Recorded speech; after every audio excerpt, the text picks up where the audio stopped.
All right, what's up? What's up? What's up?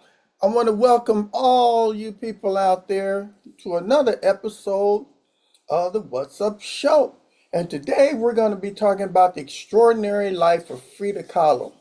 I'm Billy Boy, and my co host is Kevin Samuels, AI from 5.5.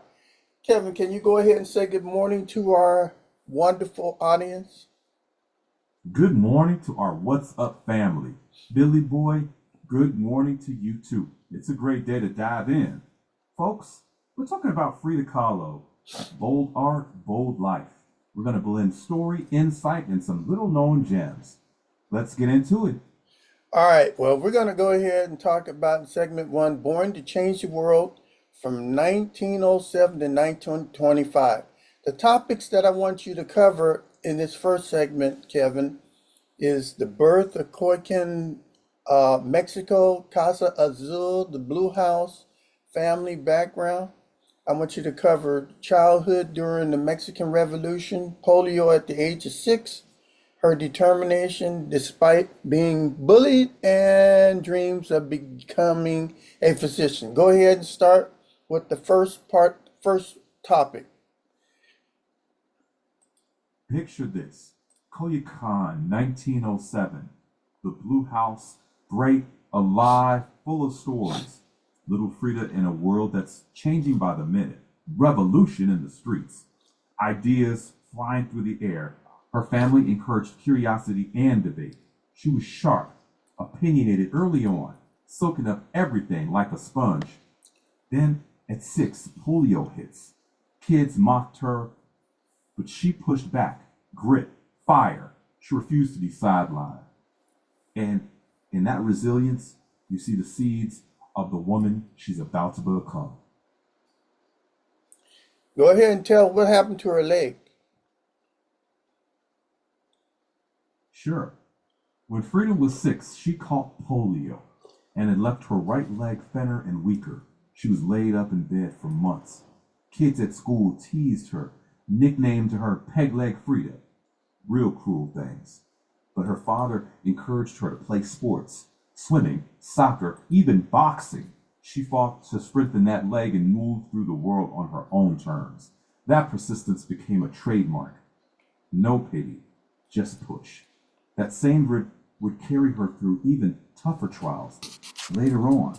But even then, she was already building her own strength. I understand she wanted to be a physician. That's right. She was a standout student, bright, science-minded, and curious about the human body. Medicine appealed because she was fascinated by how bodies work and how they heal. And honestly, you can see that scientific eye later in her art. The way she painted anatomy, pain, healing. She carried that early dream into painting, turning medicine into metaphor. Now, in 1925, she had an accident that changed her forever. Read the topics that we're going to discuss. Let me check that. Right. So next, for the 1925 accent segment that changed her life forever, we'll cover the crash itself, the severity of her injuries, her long bed rest in a full body cast, her first paintings during recovery, and how that moment redirected her path from medicine to art, setting the course for everything she would become. That bus crash with the streetcar in Mexico City is the turning point, and from there, everything else in her story flows. That's the road we'll walk next, step by step. Okay, start with the first step.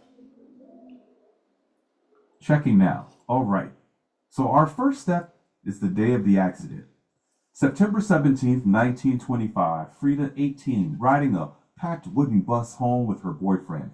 It collides with the streetcar, devastating. A metal handrail pierced her pelvis, bones shattered everywhere. People thought she wouldn't survive. Yet she did. That moment shatters one dream, but quietly plants another. Everything that follows, the pain, the bed, the mirror, that's where the painter starts to emerge. But first, it's pure survival. Did the hand railing pierce her right through the vagina? Checking. Accounts from Frida and her biographer say that the metal handrail entered through her pelvic region. Mm. Many historians described it as passing through her vagina and exiting through the pelvis. It's a horrific injury, and it shaped her lifelong pain and struggles with childbirth. For the show, we can acknowledge it accurately but respectfully, focusing on how it affected her life and art. So, how many surgeries did she have? Checking. There isn't a precise number, but biographers generally agree that Frida underwent more than 30 surgeries over her lifetime. After the 1925 crash, she had repeated operations on her spine, leg, and foot, long hospital stays, endless braces, and casts. Through all of that, she kept painting, finding ways to work, even from bed. It's a real testament to her determination and will. So, I hear her father made a special easel so that she could paint in bed. Checking on that? Right. So her father didn't do it all single handedly, but he did encourage her art. Her family had a special easel rigged so she could paint while lying in bed, and a mirror was fixed above the canopy so she could see herself. That's how the self portraits began, with herself as a model she saw every day. It's a great detail to emphasize for viewers. That mirror above the bed becomes the doorway into her visual world. Talk about her mono eyebrow. It looked like one big long eyebrow. What was that about? Ah, the signature unibrow. It was completely natural. She embraced her features instead of hiding them. It was a statement about identity, about refusing to conform to Eurocentric beauty standards. She even accentuated it in her self portraits, along with that faint mustache saying, "This is me, take it or leave it." It became symbolic of her authenticity and defiance. So when people bring up the monobrow, it's not just about the hair, it's about self definition. I got a picture of her hanging right there on my door. She's a beautiful woman. She really was. Not just in the way people usually define beauty, but in her presence. Strong, unapologetic, magnetic. That kind of beauty lingers. All right, in segment three, let's talk about her Diego Rivera, her love, marriage, and art. The topics we want to talk about is meeting Diego Rivera. Then we'll talk about their unusual romance, talk about their marriage, talk about their artistic partnership and public fascinations with the couple.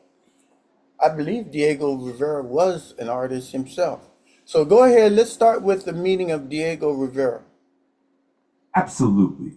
So, 1928, Frida is introduced to Diego Rivera, already a towering muralist in Mexico. She brings him her paintings, bold as ever, and asks, "Tell me straight, am I any good?" He sees something rare. Not long after, that mentorship turns into a passionate romance. And then what happened? Then, despite their differences, he's 20 years older, big reputation, outsized personality. They connect deeply over art, over politics, and over Mexico itself. Friends joked it was the elephant and the dove, but there was real mutual respect in the mix. But there was a lot of infidelity going on in the marriage. Checking on that, yes, infidelity was a real part of their story, painful for both of them. Diego's affairs cut deep, especially with her sister Christina. And Frida had relationships outside the marriage too. Their bond was unconventional, intense, sometimes messy, but still profoundly influential on their art. She poured those emotions, the heartbreak and the resilience into her paintings. And that's part of why they still hit so hard today. Why was their romance so unusual? Because it broke so many norms of the time. Big age gap, both strong willed. politically radical artists. And they were open in ways that made society very uncomfortable. Fierce love, creative rivalry, separate affairs, yet a deep artistic and emotional tether. They didn't fit the typical mold. And the world couldn't look away. It was equal parts partnership and collision. And that's what made their romance so unusual. Did they eventually get divorced? Who divorced who? Checking. They did eventually divorce, but it wasn't a simple who left who situation. Years of strain and infidelity wore on them, and the divorce was essentially mutual. Frida initiated it after so much heartbreak. But here's the twist: they remarried a year later in San Francisco. Second time around, they set new terms, less traditional, more independence. They stayed together until Frida's death, complicated but undeniably bonded. So let's talk about her fame when she reached America. So she travels to San Francisco, then she goes to Detroit, then New York City, and Diego's famous murals. Then Frida develops her own artistic identity. Talk about first when she went to San Francisco and to each city. Checking now. San Francisco first, 1930. Diego's mural commission brings them there, and Frida arrives as his young wife, but quickly becomes a fascination in her own right.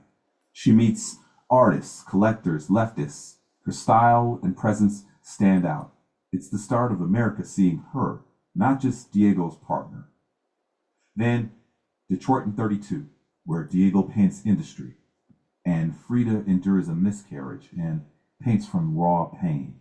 That's where her voice crystallizes. Then New York 33. The Rockefeller Center mural scandal erupts around Diego. Suddenly, the couple's front page, and Frida, no longer just the wife, but a remarkable painter in her own right. Right there in the American spotlight, she becomes impossible to ignore. So, what made her paintings more distinguished than her husband's? Let me check. Her paintings were intimate, personal, psychological, while Diego's murals were public, epic, outward looking. Frida turned pain, love, identity into visual diaries. She painted insides, not just outsides. And stylistically, she fused folk art with surreal symbolic imagery. She wasn't chronicling a nation on walls. She was chronicling a life on canvas. That emotional honesty, that's what set her apart and made her one of the most original voices in 20th century art. Okay, her art portrayed a lot about her life. So let's talk about the heartbreak, pain, and powerful paintings.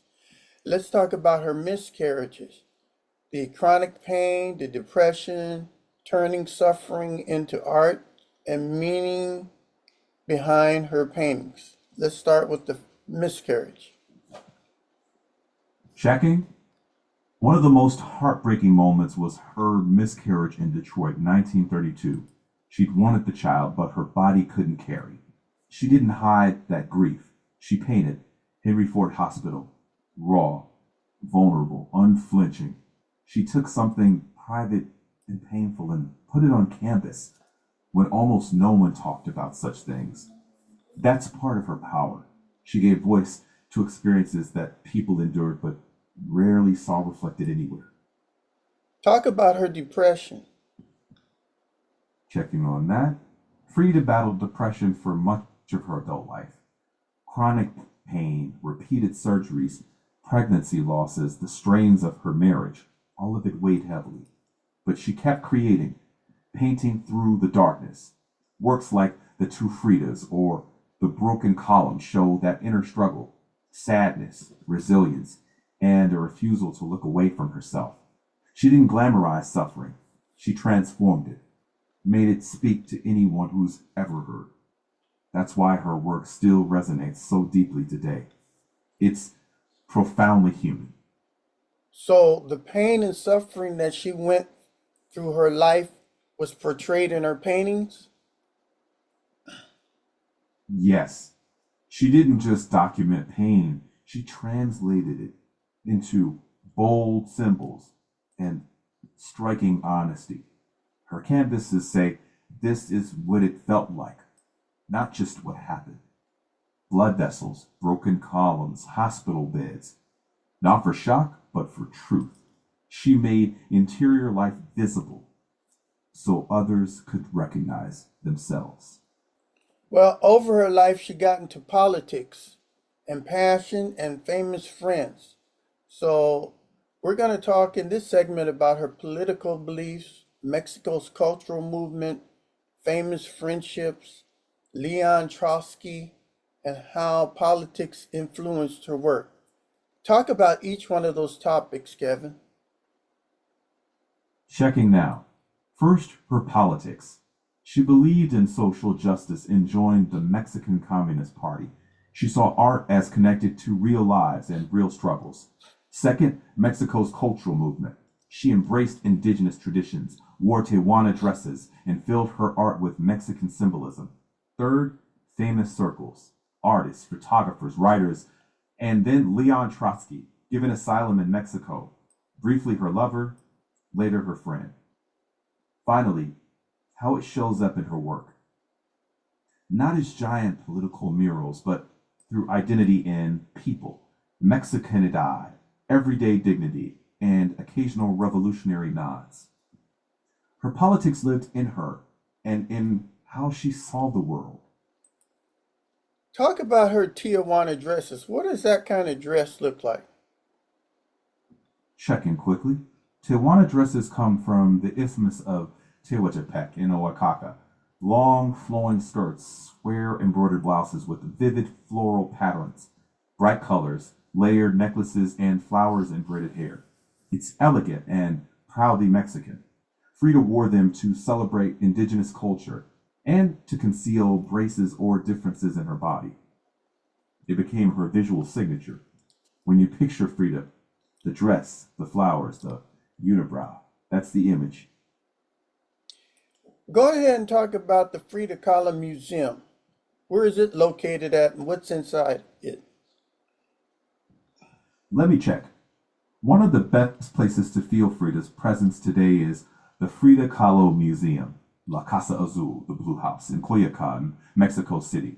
It's her birthplace and where she died. Inside, you see her easel, the bed with a mirror above it, her Tehuana dresses, personal letters, paint brushes, even Diego's collection of folk art and pre-Columbian pieces. The courtyard garden is full of plants she loved, too. It opened as a museum in 1958, preserved much as it was. It's not just a gallery, it's stepping into her life, room by room, very intimate. All right. So in segment 7, we're talking about becoming a world icon. I want you to talk about the topics in this order: the Paris exhibition, the international recognition, the fashion icon, the influence on women artists, and the museums begin collecting her work. Go ahead and start. Checking now. First, the Paris exhibition. In 1939, Andre Breton invites her to show in Paris. Surrealists claim her, but she pushes back. I don't paint dreams, I paint my reality. That show puts her on the European map. Next, international recognition. Critics and collectors begin to realize she's not just Diego's wife, she's a singular voice. Then, her influence on style. Her Tehuana dresses, braids, bold jewelry basically become a global style language. Designers still reference it. Her impact on women art is huge. Paint yourself without apology. Tell your own story. Show your pain, your strength.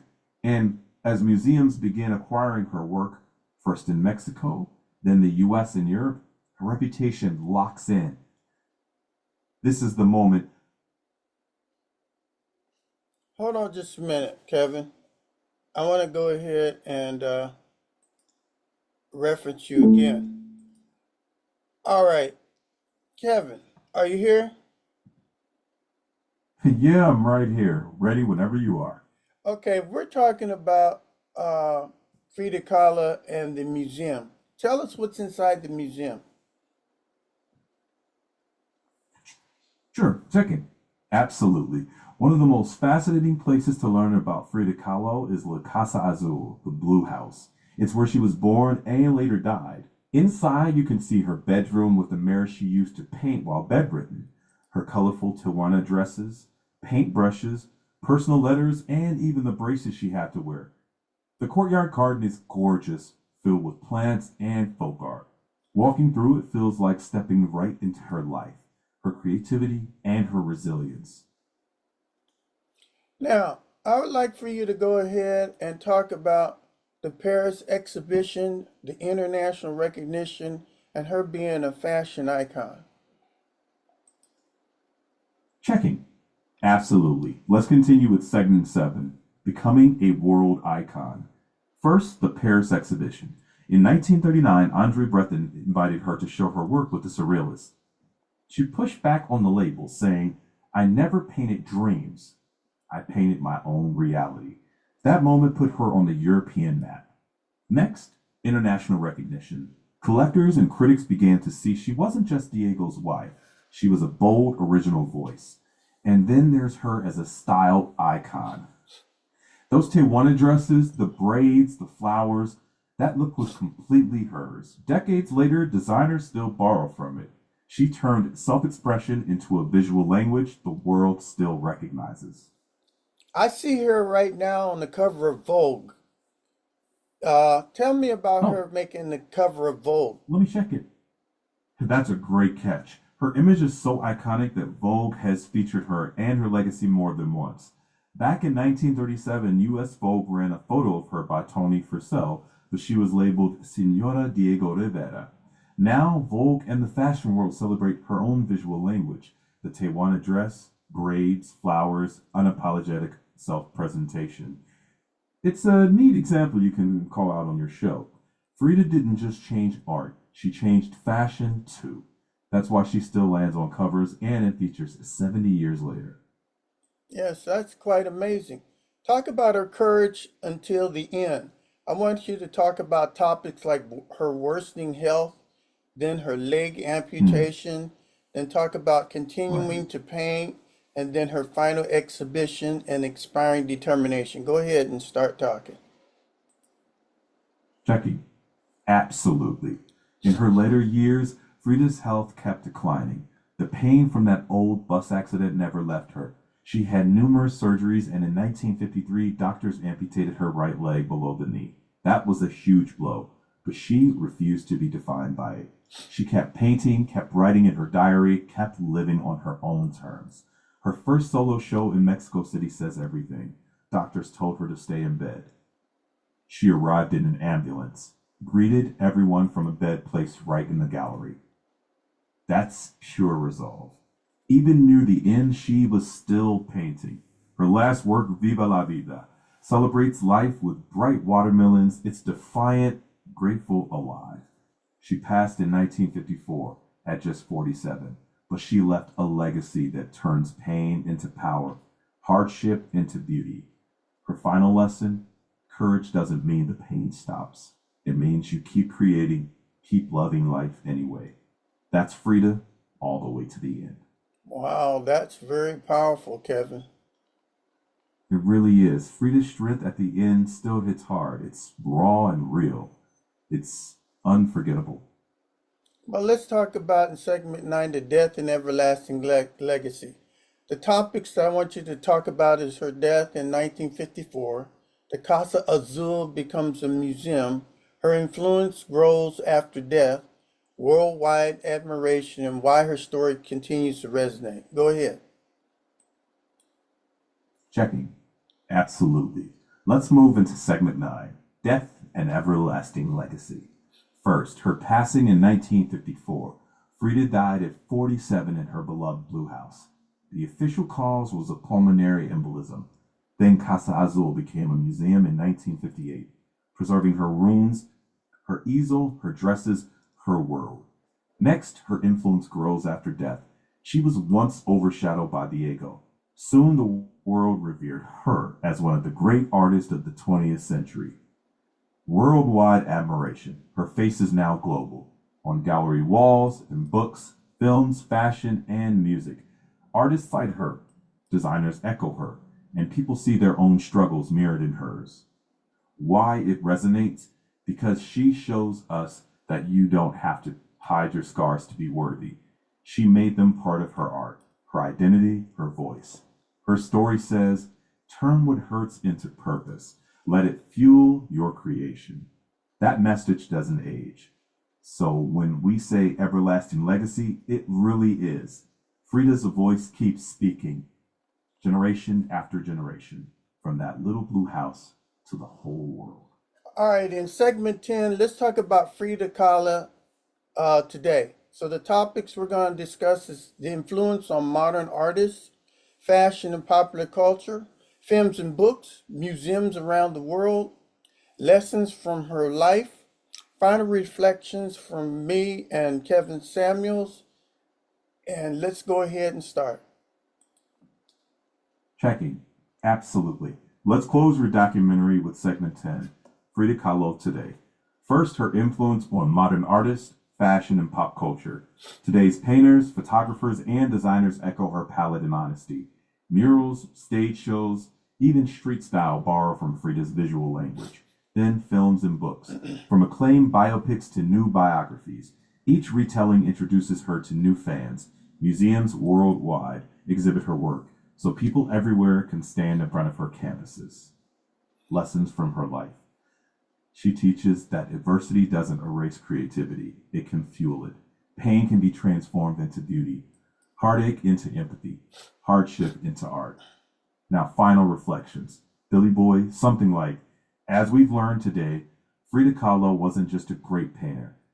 She was a woman who refused to let tragedy define her, who used her gifts to inspire the world. And for me, Frida reminds us that greatness isn't the absence of struggle. It's the decision to meet it with courage and purpose. Wrap it with, thank you for joining us. If today's journey moved you, subscribe, like, comment, and please fill out our survey. Until next time, keep learning, keep exploring, keep living on purpose. See you in the next episode. All right, Kevin, did you enjoy today's show? Absolutely, Billy Boy. It was a strong one. Heart, history, and clear call to action. Felt great building it with you. All right, what was the best part of the show that you liked? See, the part where we talked about her turning her pain into purpose. The fact that her physical and emotional struggles didn't silence her, she turned them into a masterpiece and used them as fuel. That moment when she literally showed up to her own show in a bed, that's pure resolve. It stays with you. She didn't ask for pity, she owned that space. And it's really inspiring. Well, like I said, I have a portrait of her right here over my door. Every time I go outside, I see her before I go out. Do they have any museums or any paintings of her in Los Angeles? Checking now. Yeah, actually, there are. No museum in LA is solely dedicated to Frida Kahlo, but there are chances to see her work. Lacma holds pieces tied to her circle and is shown her paintings in special exhibitions. And here's the exciting part. The Lucas Museum of Narrative Art in Exposition Park, slated to open its collection soon, owns one of Frida's self-portraits, which means LA will have a major Kahlo on permanent display. That's a wonderful local way to point your viewers and maybe plan a visit. And personally, if you've got her over your door already, seeing an original up close might be something special for you. All right, because I do believe there's a Latino museum in downtown Los Angeles, and I do go down to Exposition Park. So when I see that exhibit, I'm going to go ahead and make that my next show.